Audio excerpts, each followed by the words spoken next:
en tant qu'enfant de Dieu, il est important de travailler pour augmenter sa capacité. Mais comment on augmente sa puissance ou sa capacité?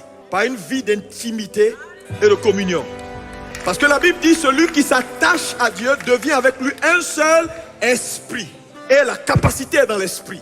Donc lorsqu'on vit une vie de communion, une vie d'intimité, le mot communion veut dire mélange. Nos esprits se mélangent à celui du Seigneur et la capacité est transférée.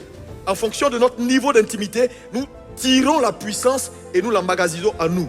Si le frère a tiré beaucoup plus de puissance parce qu'il est allé beaucoup plus en eau profonde, il va ressortir de sa communion avec peut-être 1000 watts de puissance.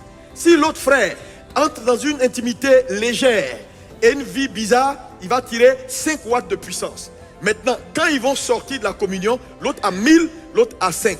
Quand ils vont faire face au combat de la vie, ils vont dire, oh Seigneur, viens, viens, viens, viens. Dieu va venir, mais Dieu ne fait pas avec sa puissance à lui, parce qu'il est trop grand. Mais il vient voir ce que tu as pu emmagasiner. Et il l'utilise pour faire ton combat.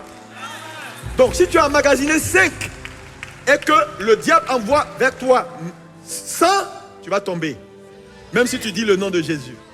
C'est pourquoi il est important d'avoir cette vie d'intimité, parce que la prière sans l'intimité, c'est du bruit.